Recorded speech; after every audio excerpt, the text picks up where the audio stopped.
常见给为主给中和巴罗桑扎里夏拉索瓦雷，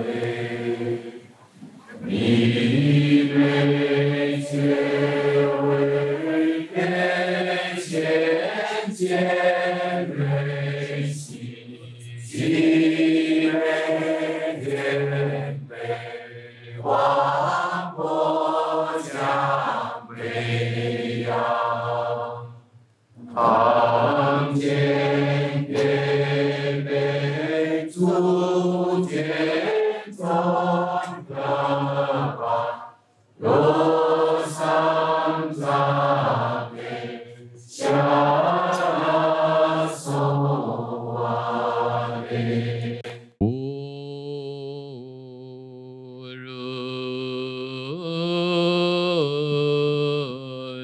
波罗蜜多心经，观自在菩萨行深般若波罗蜜多时，照见五蕴皆空，度一切苦厄。舍利子，舍不异空，空不异色，色即是空，空即是色。受想行识亦复如是。舍利子，是诸法空相，不生不灭，不垢不净，不增不减，是故空中无色，无受想行识，无眼耳鼻舌身，无色声香味触法，无眼界，乃至无意识界，无明亦无明尽，乃至无老死亦无老死尽，无苦尽，灭道无惧，亦无得，亦无所得，故菩提萨埵依般若波罗蜜多故，心无怪，无怪故无有恐怖，远离颠倒梦想，究竟涅槃。三世诸佛依般若波罗蜜多故，得阿耨多罗三藐三菩提。故知般若波罗蜜多是大神咒，是大明咒，是无上咒，是无等等咒，能除一切苦，真实不虚。故说般若波罗蜜多咒，即说咒也。揭谛揭谛，般若揭谛，般若三揭谛，菩提萨婆诃。云霄三藏诸烦恼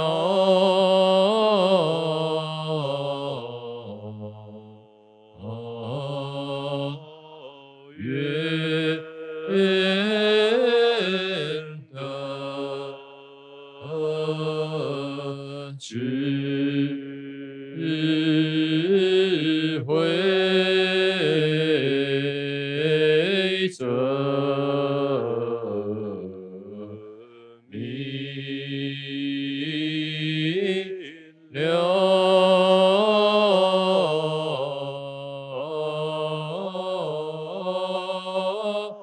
不愿在爱障息消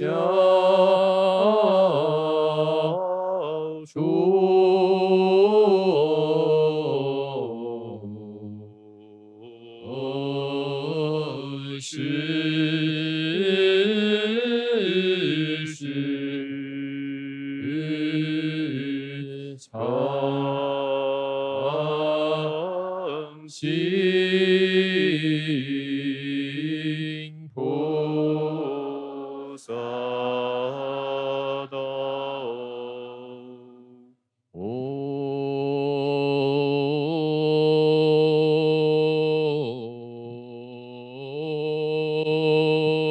妙相遍土，华三智大地，须弥世充日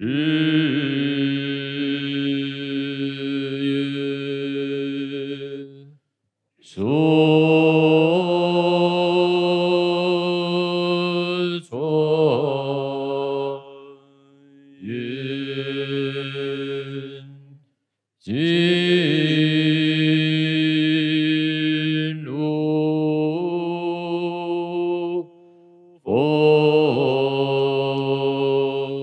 土。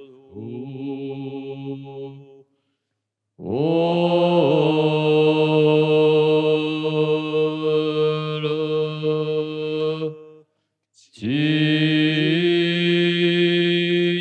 供养愿主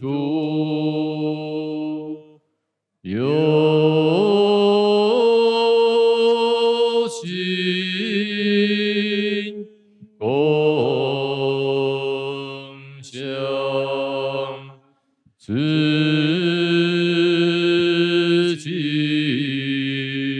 土一当古如拉那面对那个尼亚达亚米。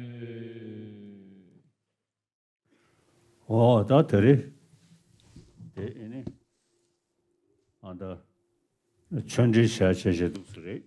तो आज यहाँ धर्म प्रवचन प्रारंभ हो रहा है।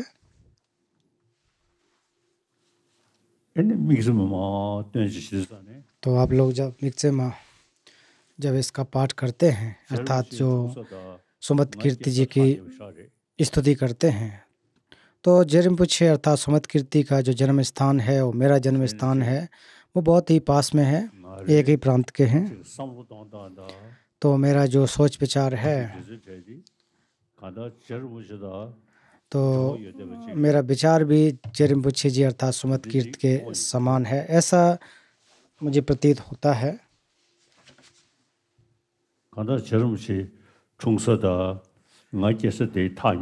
क्योंकि मेरा जन्म स्थान और जेरिम्पुछे का पास पास में है। तो जेरिम्पुछे की बात अगर करें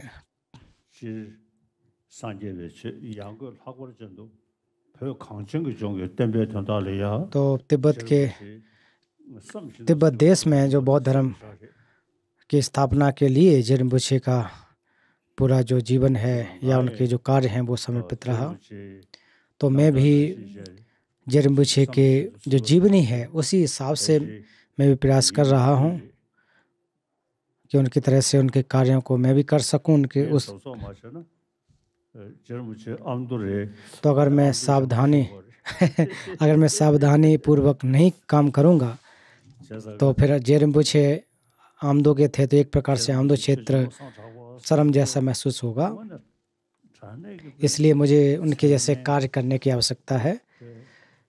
और जेरिम्पुछे के बारे में अगर बात करें तो वो वास्तव में बहुत प्रखंड विद्वान तो थे ही थे।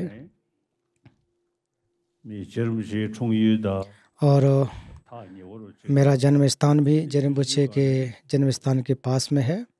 और बचपन से ही जब आचार्य लोब्सांग ठगपा तो उस समय एक प्रकार से मन में बहुत नज़दीकी जैसा महसूस होता था।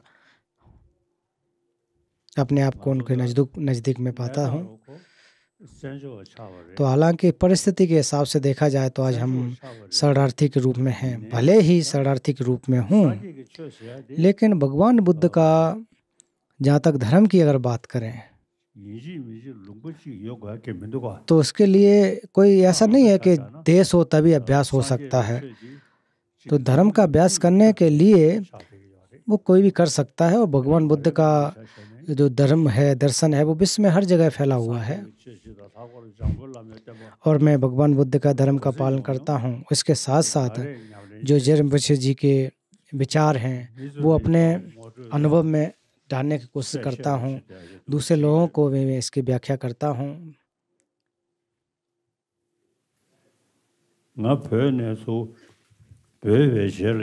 तो जब मैं तिब्बत से भारत में आया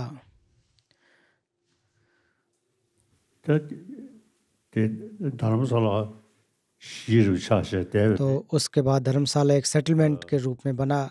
उस एक प्रकार से स्थायी तौर पर मैं धर्मशाला में रह रहा हूँ, और मेरा जो अभ्यास है वो प्रमुख रूप से आचार्य सुमत कीर्ति के द्वारा रचित 18 जो ग्रंथ हैं उनको मैं बार बार पढ़ता हूँ।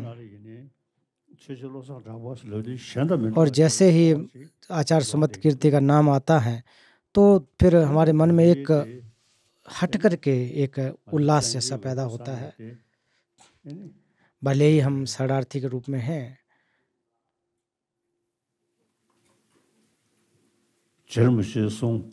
लेकिन जो रिम्पोछे का जो ग्रंथ है, जो लम्सो नामसे अर्थात प्रधान त्रिविध मार्ग क्रम, आज इसके बारे में आपको व्याख्या करनी है।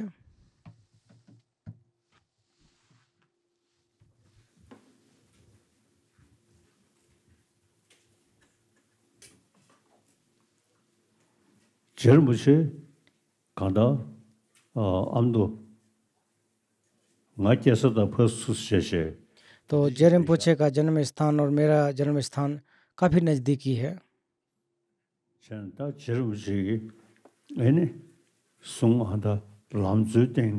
और उन्होंने इस ग्रंथ की जो रचना की, प्रधान त्रिविध मार्ग, तो उसको मैं संक्षेप में आपको यहाँ पर व्याख्या करूँगा, एक प्रकार से उपदेश दूंगा।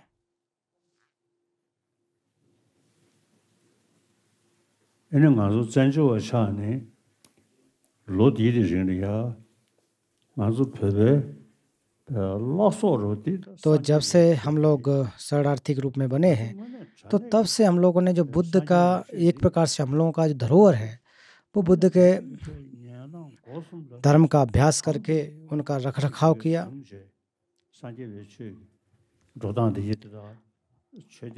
और बुद्ध दर्शन के अनुसार किस प्रकार से व्यवस्था है उसको अभी तक संरक्षित करके रखा हुआ है। तो आज के समय में देखें कि बौद्ध धर्म में ध्यान देने वाले लोग काफ़ी लोग बढ़ रहे हैं। उसके खास करके जो तिब्बती परंपरा में भी जो गैलुक परंपरा, तो जो भी इस परंपरा को मानने वाले उसमें भी बहुत सारे लोग इन मान्यताओं को, इस व्यवस्था को मानते आ रहे हैं। तो मैं बचपन से ही रिम्पोछे की जो ग्रंथ हैं उसका मैंने अभ्यास किया, अध्ययन किया। और अभी तक कि जो भगवान बुद्ध का दर्शन हो, रिम्पोछे जी का दर्शन हो, और उसको अच्छी तरह से रखरखाव किया, अभ्यास किया, ये स्पष्ट रूप से देखने को मिलता है। तो पहले आप जो चाय आपको दी गई है वो आप पीजिए, उसके बाद यहाँ पर व्याख्या प्रारंभ होगी। 文殊师利勇士与自在智慧妙平充满至甘露广大持教系海 अभी जो बुद्ध सत्वों को अर्पित कर रहे हैं।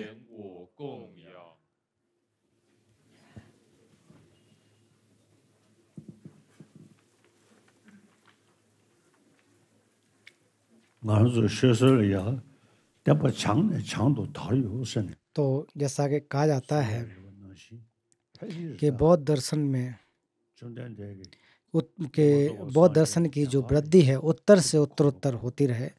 तो फिर उसी हिसाब से देखें कि भारत से फिर तिब्बत क्षेत्र में जो गया, चाइना में गया, मंगोलिया इत्यादि में फैला, तो उसमें उत्तरी क्षेत्र में उत्तरोत्तर वृद्धि होती रही। उत्तरोत्तर कहने का मतलब उत्तर क्षेत्र से उत्तर क्षेत्र में बढ़ता गया। तो जहाँ तिब्बत में देखें कि जो तिब्बत के तोय और में ऊपरी और निचला भाग उसमें भी फैला। तो हालांकि वहाँ पर चीन के द्वारा काफ़ी सख्ती की गई, लेकिन बौद्ध दर्शन के साधना में, अभ्यास में, उसमें लोगों को कमी नहीं आ पाई। लोग उतने ही श्रद्धावान रहे, लोग उतने ही धर्म का अध्ययन करते रहे, अभ्यास करते रहे।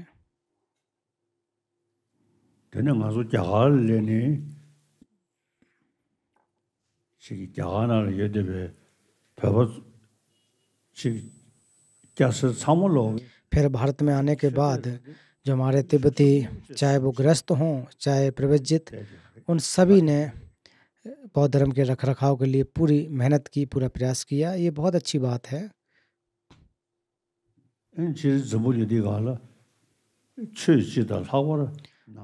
और इस दुनिया में अगर देखें कि बौद्ध धर्म के प्रति काफ़ी लोग रुचि दिखा रहे हैं, और तिब्बती जो परंपरा है, तिब्बती लैंग्वेज के माध्यम से जो धर्म परंपरा है, उसमें भी बहुत सारे लोग रुचि दिखा रहे हैं। तो ये हम लोगों के लिए एक प्रकार से एक पॉजिटिव चीज़ है कि लोग इसमें रुचि दिखा रहे हैं। तो हम लोग हजारों वर्षों से इस व्यवस्था को रखरखाव करते आ रहे हैं। तो वो केवल ऐसा नहीं है कि शब्दों के माध्यम से उसको समझ करके, अर्थों को समझ के, और फिर जो त्रिशिक्षा है, शील समाधि, उसको समझते हुए अभ्यास करते आ रहे हैं। तो इसलिए शील समाधि प्रज्ञा, इन दोनों को समझते हुए, इन तीनों को समझते हुए, और फिर खास करके प्रज्ञा को आधार बनाते हुए कि भगवान बुद्ध का दर्शन जो है केवल शब्द मात्र नहीं है, उसके बारे में अगर गंभीरता से हम विचार करते हैं, गहराई से अगर विचार करें, तो आज के समय में जो कि वैज्ञानिक जो दृष्टिकोण है आज वो भी है, और साथ साथ अगर चल सकने की बात हो तो विज्ञान के साथ एक प्रकार से सार्थक जैसा है। तो मेरे जो मित्र हैं, वैज्ञानिक मित्र हैं, तो मैं उनसे कहता हूँ, क्योंकि तिब्बती जो परंपरा है, बौद्ध दर्शन की परंपरा, उसके प्रति बौद्ध जो साइंटिस्ट लोग हैं, वैज्ञानिक लोग हैं, वो रुचि दिखा रहे हैं। तो केवल इतना ही नहीं है कि हम प्रार्थना करते रहें, पूजा करते रहें, इतना मात्र न होकर के कि किस प्रकार से कि हमारे जो मानसिक पटल पर और फिर हमारे चर्या में, व्यवहार में किस प्रकार से है। तो ये हम लोगों के साथ चर्चा होती है, वार्ता होती है, और उस आधार पर काफ़ी महत्वपूर्ण है, काफ़ी लाभदायक भी है। तो आप लोगों ने चाय पी ली?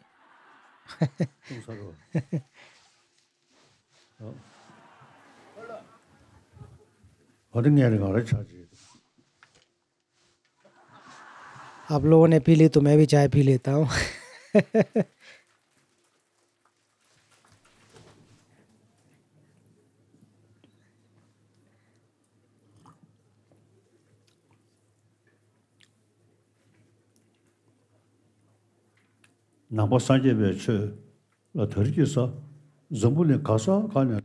तो जो बौद्ध धर्म के प्रति विश्व में हर जगह लोग इसमें रुचि दिखा रहे हैं, फैल रहा है।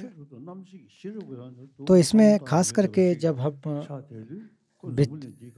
हम अपने प्रज्ञा का उपयोग करेंगे, विजडम का उपयोग करेंगे, तो फिर जो समझदार लोग हैं तो वो लोग इसमें एक रुचि भी दिखाते हैं, और इसके साथ साथ इसको समझने की भी कोशिश करते हैं। तो हम लोगों के लिए महत्वपूर्ण क्या है? ये सबसे ज़्यादा महत्वपूर्ण बात है कि जो ग्रंथ हैं बुद्ध के द्वारा जो व्यवस्था की गई उसको पढ़ना चाहिए, ना कि हम पूजा पाठ को करते रहें। जो ग्रंथ में कहा गया उस पर हम विचार करें, चिंतन करें, ग्रंथ को पढ़ें। तो अभी हम मैं यहाँ पर जो प्रधान त्रिविध मार्ग है उसको मैं बताऊंगा कि मार्ग के जो वो क्या हैं, कि जो हमारे एक निसरण चित्त है या वैराग्य कहें, बोध चित्त है, शून्यता का दर्शन है। इसका अर्थ ये है, अगर हमारे अंदर वैराग्य की भावना नहीं होगी तो फिर हम धर्म में एक प्रकार से रुचि नहीं दिखाएंगे। और फिर अगर केवल और केवल वैराग्य की भावना मात्र हो तो इससे भी हम जो है बुद्धत्व की प्राप्ति नहीं कर सकते। इसके लिए हमको क्या चाहिए कि शून्यता का भी दर्शन चाहिए, बोध चित्त का भी उत्पाद करना की आवश्यकता है। जहाँ तक भगवान बुद्ध के धर्म की बात करें तो भगवान बुद्ध ने परीक्षण किया, फिर उसके बाद उन्होंने बुद्धत्व की प्राप्ति की और पाया कि वास्तव में जो चीज़ें हैं वो किस प्रकार से हैं। भगवान बुद्ध ने भी जो त्रिशिक्षा है, शील समाधि प्रज्ञा, उसका अभ्यास किया। अब अंतिम में जाकर के बुद्धत्व की प्राप्ति की। उसके साथ साथ जो भगवान बुद्ध के जो अनुयायी, जहाँ तक जो तिब्बत की बात अगर हम करें, खेनलोप छुसुम, तो जो तिब्बत के आचार्य थे, उनके शिष्य थे, उन्होंने भारतीय आचार्यों को भारत में तिब्बत में बुलाया। फिर उन्होंने पहले तो शब्द मात्र से ही उसको जानते थे, फिर अर्थ वो गहराई से उन्होंने समझा। तो ये इस प्रकार से जो व्यवस्था को अगर देखें तो त्रिशिक्षा की जो व्यवस्था है वो बहुत ज़्यादा महत्वपूर्ण है। अगर मार्ग के 3 प्रमुख जो क्रम हैं या फिर जो व्यवस्था है तो उसमें वैराग्य चित्त की भावना, बोध चित्त की भावना, शून्यता की भावना, तो ये तीनों होते हैं। सार के रूप में ऐसा समझना चाहिए। और वैराग्य चित्त या निसरण चित्त भी जो कहा जाता है, तो उसमें क्या होता है कि जो भी चीज़ें हैं उसको एक प्रकार से चीज़ों को दुख के रूप में समझ करके उससे वैराग्य होना, उससे मन पलट जाना। फिर जब ये मन पलटेगा तो जाकर के हम बुद्धत्व की प्राप्ति करने की कोशिश करेंगे।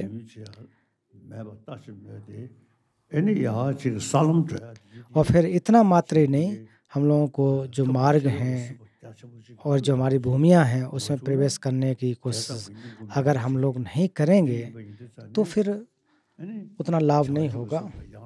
इसलिए बोध चित्त का अभ्यास और जो सत्य धर्म है, सत्य सिद्धांत है, यथा शून्यता का सिद्धांत, उसको हमको समझना चाहिए। तो ये हम लोगों के अभ्यास के रूप में अगर देखें तो एक हृदय के गहराई जैसे होते हैं। तो हम लोग बोध चित्त का अभ्यास करते हैं, निसरण चित्त उत्पाद करते हैं।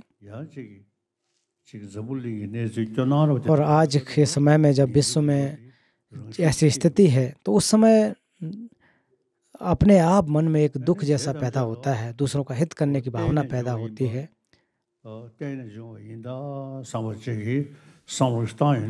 और हम लोग जब सोचें कि हर चीज़ प्रति समुद्रपन है तो फिर हम लोग प्रति समुद्रपाद को समझ सकते हैं, जान सकते हैं।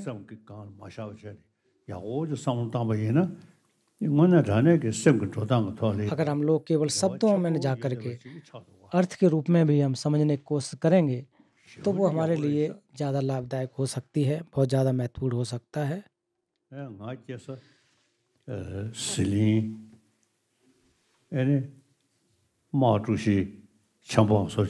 तो मेरा जो जन्म स्थान, जैसा कि आप जानते हैं, कि तिब्बत में हुआ। फिर उसके बाद जो तिब्बत के देंसा, उसमें अध्ययन किया। फिर उसके बाद जो बौद्ध दर्शन की परंपरा व्यवस्था है उसको मैं समझा।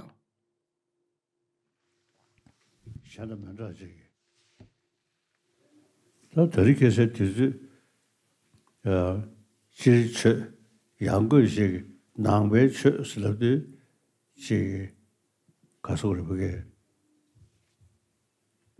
부디즘 사로 지금 낭배초에서도 지금 지금야 생두를 제제 तो इसलिए अगर बौद्ध दर्शन या बौद्ध धर्म के बारे में जब बात करते हैं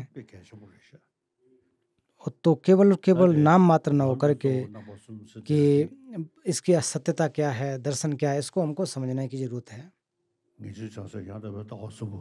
तो जैसा कि मैंने आपको बताया कि जो हमारे मार्ग के क्रम क्या है या त्रिविध मार्ग क्या है वो हमें समझना चाहिए।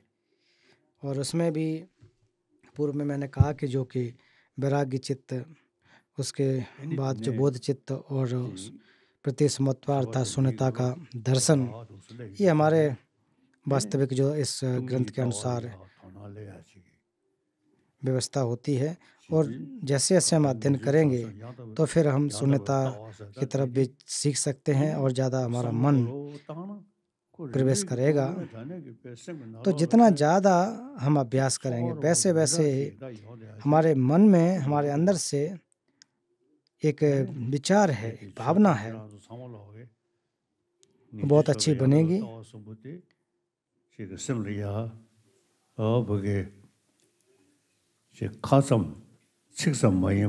तो जो हम अभ्यास कर रहे हैं वो केवल शब्दों में न रह करके हमारे अभ्यास में जानी चाहिए।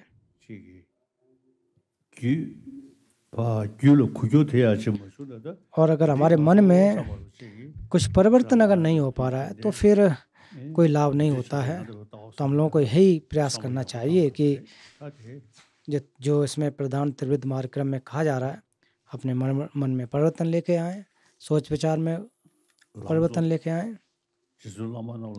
तो सबसे पहले भट्टारक गुरुओं को प्रणाम करता हूँ।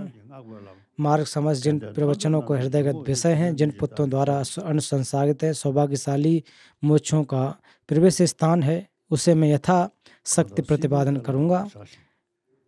भव सुख से निर्लिप्त क्षण संपत्ति को कृतार्थ करने के लिए उद्यत और जिन प्रिय मार्ग के प्रति विश्वास रखने वाले भाग्यवान हों, वे लोग प्रसन्न मन से सुने। बिना विशुद्ध निर्णय चित्त के भव सरोवर का फलभूत सुखपेक्षी की शांति का कोई उपाय नहीं है। भव शक्ति से ही जीव संसार में संप्रतिबद्ध होते हैं। अतः निर्वाण अर्थात निवृत्त मार्ग का खोज करना चाहिए। यहाँ कहने का अर्थ है कि जो हमारा वैराग्य चित्त है उसको उत्पाद करना चाहिए।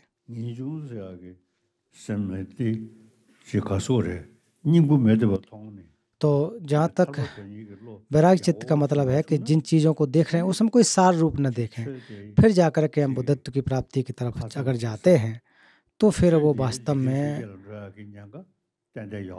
क्योंकि हम लोग जब धर्म का अभ्यास करते हैं उसमें जो लौकिक 8 प्रकार के धर्म हैं उसमें जाने की संभावना रहती है।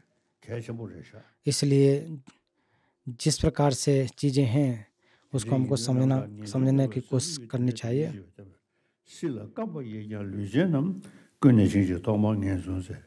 क्षण संपत्ति की दुर्लभता एवं आय की अनिश्चितता की भावना करने से एकता का अभिनिवेश समाप्त हो जाता है। तो हम लोगों को जो शरीर प्राप्त हुआ है, क्षण संपदा जो प्राप्त हुई है, तो उसमें तो जब इसके बारे में हम सोचते हैं कि क्षण संपत्ति दुर्लभता एवं आय को निश्चित भावना करने से एकता का अभिनिवेश प्राप्त होता है।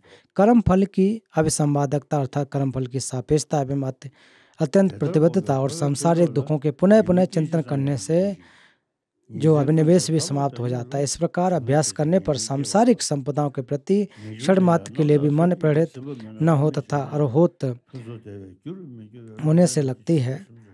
और यह निवृत्त चित्त भी विशुद्ध चित्तों द्वारा परिगृहित न हो तो अनुत्तर बोध के सुख संपद का नहीं बन सकते। आगे तीव्र वेगवान 4 तरह की जलधाराओं, बाढ़, ओद से प्रहमान अत्यंत दुर्विनाय करबंधों से सुप्रतिबद्ध आत्मदृष्टि के लोहे में पिघल जब तक पड़े रहेंगे, अविद्या रूपी महान जो घन और अंधकार आवृत है।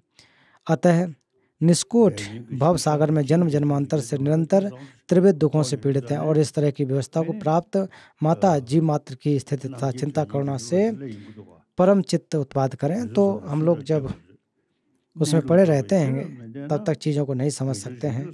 अर्थात निवृत्त एवं बोध चित्त में अभ्यस्त होने पर भी तत्व प्रतिपत्ति प्रज्ञा के अभाव में भवमूल अथवा अविद्या का उच्छेद नहीं हो पाता है। अतः प्रति समुत्पाद के बोधक उपायों के लिए प्रयत्न करना चाहिए।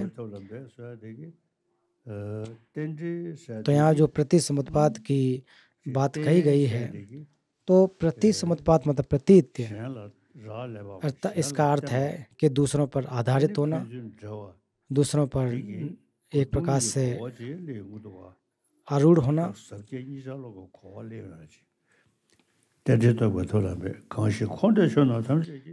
जिससे संसार में निर्वाण से सभी धर्मों की कार्यकारिता में विषम बाधकता अत्यंत अभाव को देखा हो और उससे ज्ञान के समक्ष निर्मित ग्राहक आलम्बन का अधिष्ठान हो, वह सर्वथा वितीर्ण हो जाता है।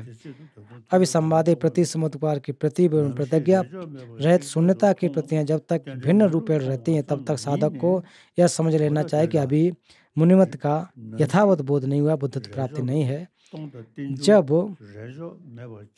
प्रतिसमुत्पाद की अविसमता का दर्शन होते ही निश्चय ही सभी विषय प्रतिवृत्तियां विनष्ट हो जाती हैं, दृष्टि की परीक्षा संपन्न होती है। अपिच प्रतीत के द्वारा शाश्वत तथा शून्यता के द्वारा उच्छेदांत का निराकरण करते हुए शून्यता का कार्यकाल के रूप में जताने वाले नए का ज्ञान हो जाता है।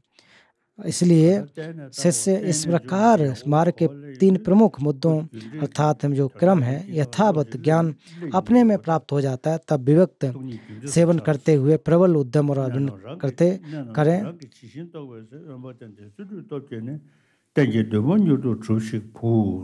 इसलिए यहाँ वत्स उपयोग किया गया है। तो वत्स कहने का अर्थ है जो भी हम लोग हैं, एक प्रकार से बहुत ही गंभीरता से कि जो लोग धर्म का अभ्यास करते हैं, जो शिष्य हैं, जो उनके नज़दीकी लोग जो रहते थे अर्थात उनके शिष्य रहते, उनको वत्स का उपयोग करते थे, शिष्य के रूप में उनका उपयोग, शब्दों का उपयोग करते थे। वास्तव में जो हम गुरु के लिए तो एक प्रकार से बालक के रूप में, शिष्य के रूप में, वत्स के रूप में होते हैं।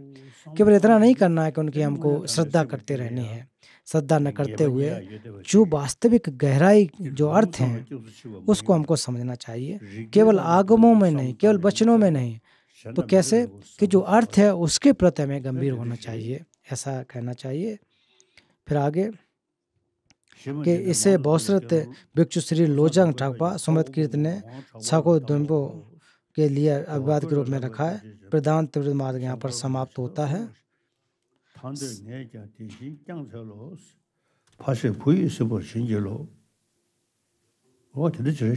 तो ये यहाँ पर समाप्त होता है। ये ग्रंथ छोटा ग्रंथ है, इसमें ज़्यादा श्लोक नहीं है, कोई 14 श्लोक हैं, लेकिन इसका जो अर्थ है वो बहुत ही गंभीर है।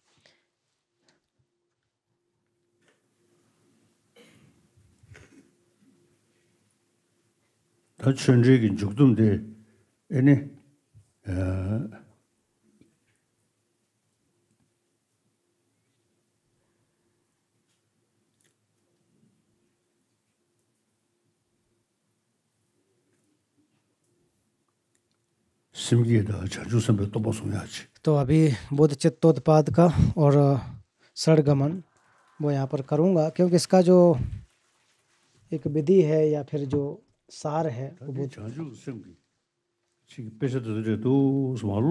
और जब बोध चित्त की बात हम करें तो जब हम ग्रंथों का अध्ययन करते हैं, बुद्ध के द्वारा बताए गए जो ग्रंथ हैं उसका अध्ययन करेंगे, तो वो एक मन में एक हट करके परिवर्तन दिखाई देता है। तो जब मैं अपने आप को देखता हूँ तो उसमें एक अलग से परिवर्तन जैसा देखने को मिलता है।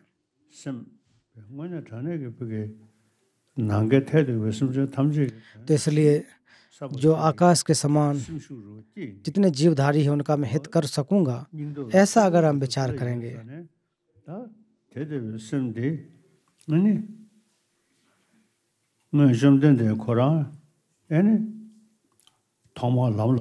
तो भगवान बुद्ध जब पहले मार्ग में अभ्यस्त थे तो उन्होंने भी बुद्ध चित्त का अभ्यास किया। अंत में जाकर के जो हमारे उनके अंदर का जो बोधि थी वो उत्पन्न हुई। उसी प्रकार से हम लोगों को भी विचार करना चाहिए कि हम लोग भी प्राप्त कर सकते हैं, हम लोग भी बुद्धत्व की प्राप्ति कर सकते हैं, ऐसा विचार करें।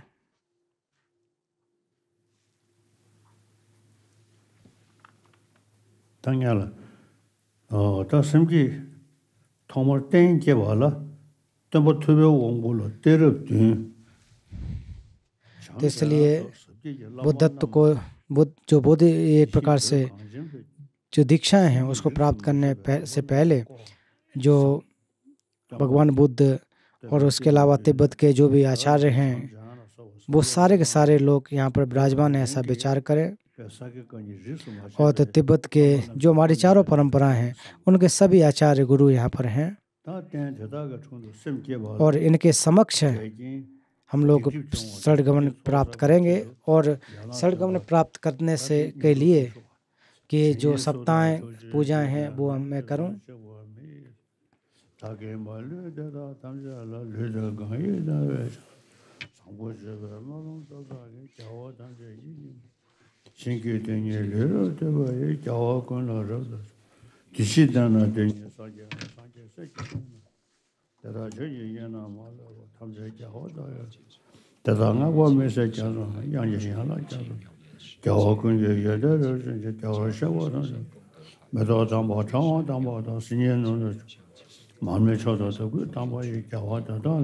तो इसमें संक्षेप में कि जितने भी जो भी 10 दिशाओं के लोकों में त्रिकाले समस्त नरसिंह में उन समस्त अस्तित्वों काय वाक चित्त से प्रफुल्लित होकर वंदना करता हूँ। ब्रह्मचर्या प्रदान के बल से मन के द्वारा समस्त जनों के अभिमुख होकर क्षेत्र के कणों में बराबर शरीर श्रद्धापूर्वक समस्त जनों को प्रणाम करता हूँ। एक कण के ऊपर क्षेत्र कण प्रमाण बुद्ध हैं, बुद्ध पुत्रों के मध्य विराजमान। इस प्रकार से धर्मदास समस्त बुद्धों से भरी ऐसे अभिमुक्त कर समस्त सुरांग समुद्र सदस्य उनका सागर रूपी अक्षय सुसे सभी जनों के गुणों का गान कर समस्त सुगतों के मैं स्तुति करता हूँ। उत्तम पुण्य माला से वाद्य लेपन और शस्त्र दीप धूप गंधों के द्वारा उन समस्त जनों की पूजा करता हूँ। उत्कृष्ट वस्त्र उत्कृष्ट गंध मेरु समान चूड़ राज सर्वोत्तम विशिष्ट एवं भव्य व्यू द्वारा उन सभी जनों की पूजना करता हूँ। जो अनुत्तर एवं उद्धार विपुल पूजा उन समस्त जनों के अधिमुक्त एवं बद्धचर्या के रूप के बल से समस्त जनों की वंदना करता हूँ। राग द्वेष मोह बस काय वाक तथा चित्त से मेरे द्वारा जो भी पाप किए गए उन सबका मैं एक बार प्रायश्चित करता हूँ। 10 दिशाओं के समस्त जनों बुद्ध बोधसत्वों प्रत्येक बुद्धों शिक्षों और श्रेष्ठों तथा समस्त जगत का जो पुण्य उनका मैं अनुमोदन करता हूँ। जितने भी 10 दिशाओं में लोक मसाले बोध कर्म में निष्काम बुद्धत्व को प्राप्त किए उन सभी साथी को मैं धर्मचक्र प्रवृत्ति के लिए अधिष्ठा करता हूँ। पर निर्माण की कामना करने वाले समस्त जगत के कल्याण सुख के लिए क्षेत्रों कड़ प्रमाण कल्पों तक जिए तदर्थ में उनकी प्रार्थनांजलि प्रणाम करता हूँ। वंदना पूजा पश्चात अनुमोदन अनिष्ठा से कल में जो भी कुशल कर्म का करता हूँ। तो फिर यहाँ पर जो संक्षिप्त षड्गमन तो षड्गमन संक्षेप में जब करते हैं तो इसके माध्यम से कि बुद्ध धर्म एवं गणों में श्रेष्ठ इस समय से जब तक मुझे बुद्ध की प्राप्ति नहीं हो जाती तब तक मैं षड में जाता हूँ और मेरे द्वारा आज दिए गए पुण्य से जगत के बुद्धत्व की हित हो। बोध चित्त संवर जो अभी यहाँ पर कहा गया ये कि मैं तीनों रत्नों के शरण में जाता हूँ, सभी पापों की देशना करता हूँ, जगत के पुण्यों का अनुमोदन करता हूँ और बुद्ध की बोध में धारण करता हूँ। मैं बोध प्राप्ति पर्यंत बुद्ध धर्म और उत्तम सा की शरण में जाता हूँ। स्वार्थ और परार्थ संबंध को सिद्ध करने के लिए बोध चित्त को अपने मन में उत्पन्न करता हूँ। उत्तम बोध चित्त को उत्पन्न करके मैं सभी सत्वों को आमंत्रित करता हूँ और जगत हित के लिए बुद्धत्व को प्राप्त कर सकूँ, इनके लिए मैं उत्तम मनोरम बोधचर्या करता हूँ। तो ये 3 बार कहना चाहिए, लेकिन 3 बार अगर नहीं भी कहें तब भी इसके अर्थ को समझना चाहिए कि जितने भी जीवधारी उनके हित के लिए मैं कार्य करूँगा, ये समझना चाहिए। ये ज़्यादा महत्वपूर्ण है कि जो भी जीवधारी हैं, जितने भी जीवधारी हैं, समस्त जीवधारियों के हित करूँगा। जैसा कि यहाँ कहा गया है कि बोधि प्राप्त पर्यंत बुद्ध धर्म और संघ की शरण में जाता रहूँगा। तो इसी को आप अभी जो हम लोगों ने बोध चित्त उत्पाद किया है तो उसका जो उद्देश्य है वो बहुत बड़ा है कि भगवान बुद्ध के जो जो बोधि है, जो बुद्धत्व की भूमि है, बोधि प्राप्त करके बुद्ध जो हमको बनना है, ऐसी हमारी प्रेरणा होनी चाहिए। तो जो आवश्यकता है वो बहुत बड़ा है, उद्देश्य भी हमारा बड़ा।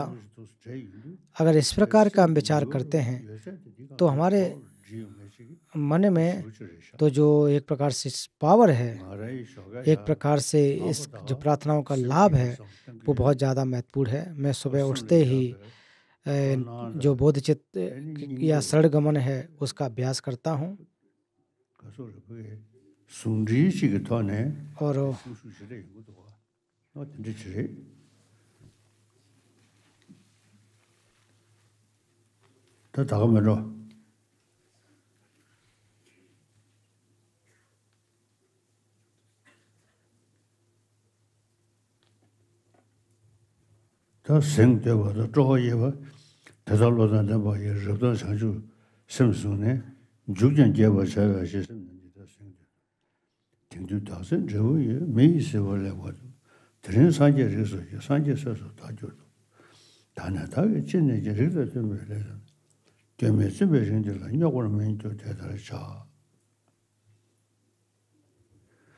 फिर इसके बाद कि आज मेरे जन्म सफल हो गया, मैंने उत्तम मनुष्य के उनको प्राप्त किया, आज मैंने बुद्ध कुल में जन्म लिया है और जब जन पुत्र हो गया हूँ, अब मैं किसी भी तरह बुद्ध के कुल के अनुरूप कार्य का आरंभ करता हूँ। इस विपुल कुल का अयत नहीं करूँगा और इसी तरह चर्या करूँगा। ये एक प्रकार से कमिटमेंट है कि हमारे अंदर जो बोधि चतुत्पाद का अनुमोदन जैसा करना है।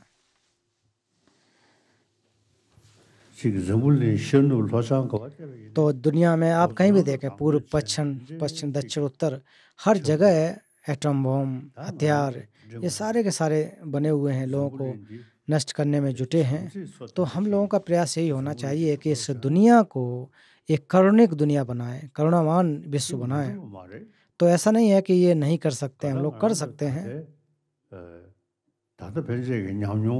लेकिन अभी हमारा जो अभ्यास है, अनुभव है, तो उसका अभ्यास से हमको लाभ क्या हुआ है, फल क्या हुए प्राप्त हुए हैं, ये हमको देखने की जरूरत है। और जो भी हथियार बने उससे क्या फायदा हुआ, लोग किन लोगों को लाभ मिला। तो इसलिए जो हमारे क्रोध हैं, जो हमारी ईर्ष्या है, उससे लोगों को लाभ नहीं होता है, लोगों को नुकसान होता है। इसलिए हम लोग को अच्छे विचार बनाएं, अच्छा चिंतन करें। तो आज यहाँ पर जो धर्म मित्र हमारे यहाँ पधारे हुए हैं, तो जो बोधचित्त है तो उसका हमें अच्छी तरह से अभ्यास करें और आप लोग भी ऐसी प्रेरणा बनाएं कि बोधचित्त का अभ्यास करें। तो कुछ प्रश्न हैं, प्रश्न भी पूछना चाहेंगे।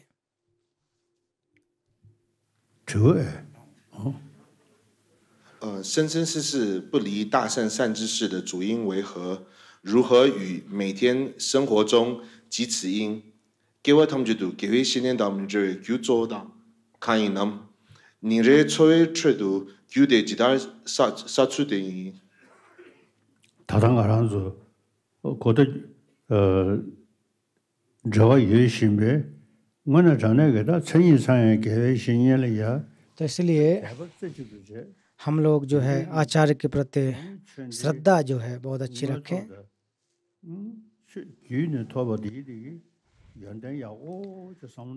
और फिर उसके साथ साथ उनके जो ज्ञान है उनको अच्छी तरह से सोचेंगे तो फिर जो गुरु और शिष्य के जो संबंध है वो अच्छे होंगे।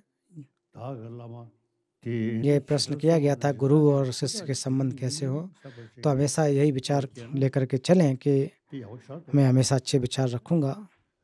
真的透过每一天观想舍自己爱他人，观想自己发起菩提心，有一天所观想的就会变成限量吗？你们大概打限量接受讲句给什么呢？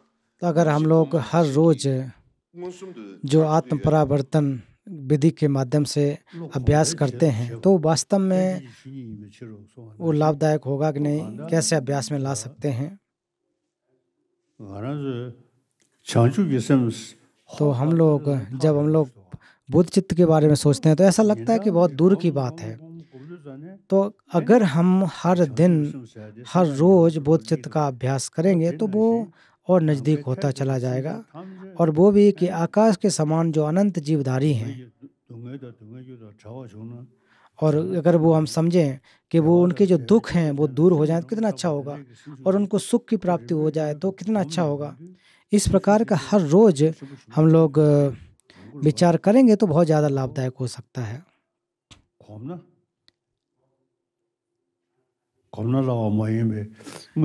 तो इसलिए अगर अभ्यास करोगे तो कोई भी चीज़ कठिन नहीं होती है, उसका हम अभ्यास कर सकते हैं। इस दुनिया में बहुत सारे ज्ञान हैं, बहुत सारी जानने की चीज़ें हैं, बहुत चीज़ों को हम लोग ध्यान देते भी हैं। इसलिए बोध चित्त का और शून्यता का ज़्यादातर हम लोग ध्यान नहीं देते हैं। इसलिए अगर हम ध्यान दें, उसमें थोड़ी रुचि दिखाएं,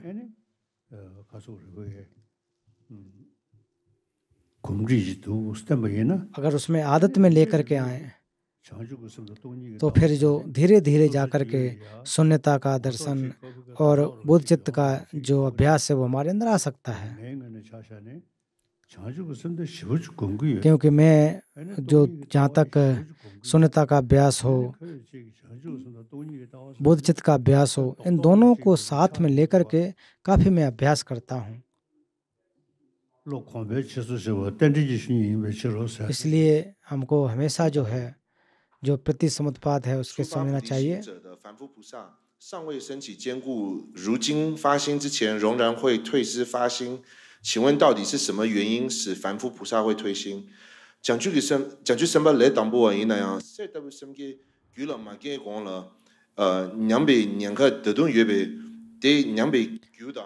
अगर मान लीजिए कोई कि जो बोध चित्त का शुरुआती चरण में है, तो फिर वो किस प्रकार से भरपूर अभ्यास कर सकता है।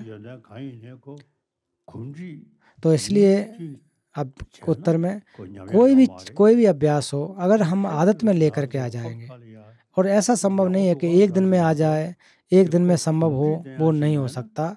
अगर हमारे अंदर आदत नहीं है, अभ्यास करने की एक आदत नहीं है, तो वो ठीक नहीं हो सकता, अभ्यास नहीं कर सकते हैं। ये स्वाभाविक बात है कि हम जितना अभ्यास करेंगे उतना हम सीख सकते हैं। तो अगर हम शून्यता का और बोध चित्त का बात करें,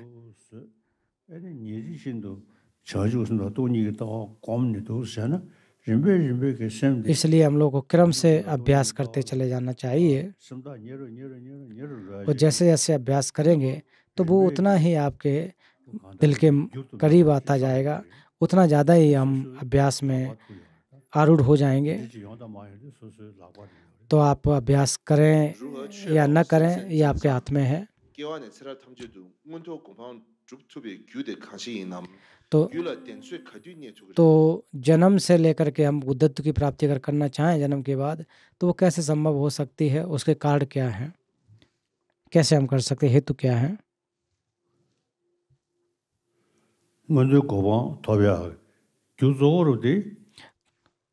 तो जो बोध चित्त का बुद्धत्व को प्राप्त करने का मुख्य जो हेतु है वो बोध चित्त है, शून्यता है। तो जैसे कि मैं सुबह उठने के बाद बोध चित्त का अभ्यास करता हूँ, तो ये वास्तव में बुद्धत्व प्राप्त करने का एक आधार बनते हैं।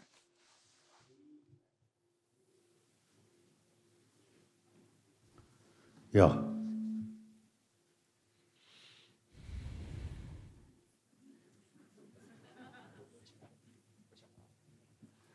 我们一起回向：文殊师利勇猛智，普贤慧行亦复然。我今回向诸善根，随彼一切常修学，三世诸佛所称叹，如是最胜诸大愿。我今回向诸善根，未得普贤殊胜行。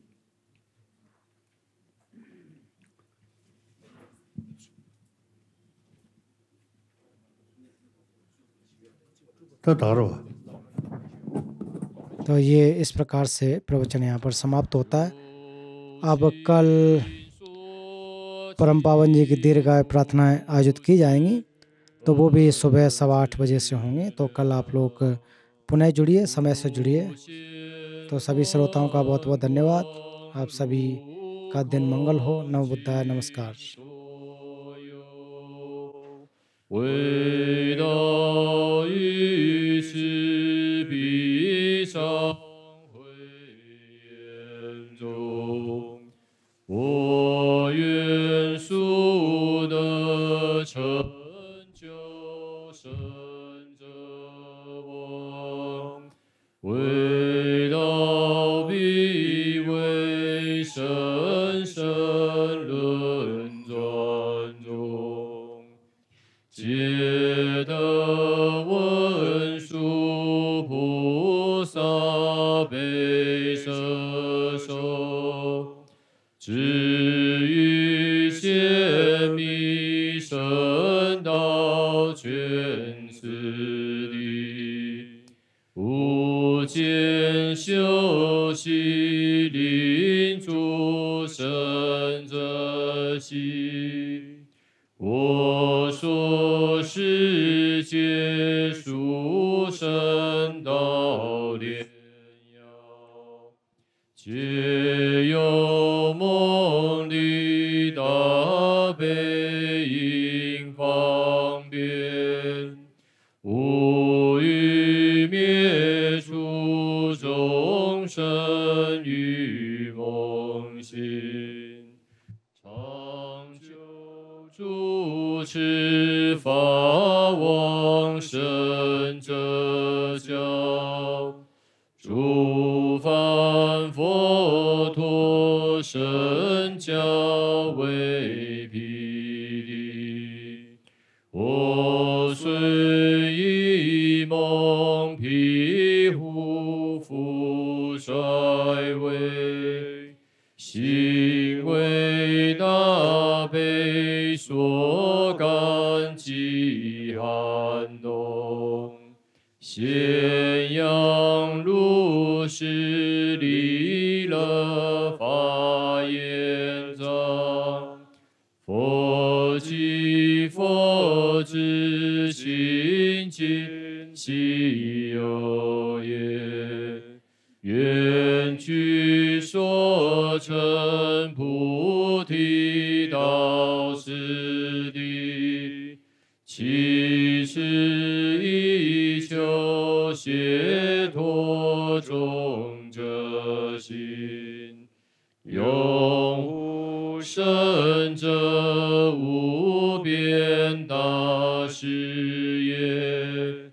正般修道广大妙纯愿，即除为愿障碍人非人，愿如生生世世不远离，诸佛所赞圆满清净道，若是如理精勤恒修习，最极深成道中是法心，而是历史不舍常作伴，吉祥大海遍极光十方，以美皆为内见见瑞喜，大众请起立。具美肯美王波将美扬，昂见给美足见中可巴罗桑扎贝。拉索瓦的，以美结为的全见瑞西其美谦卑王波将北洋。当天天被主权中可把罗桑萨贝夏拉索瓦的弥美结为的先见瑞西基美天北王波将北洋。刚见天北主见中可波罗桑萨贝夏拉索瓦的弥美结为的前见瑞西基美肯美王波将北洋。刚见天北主见中可帕罗桑扎贝夏拉索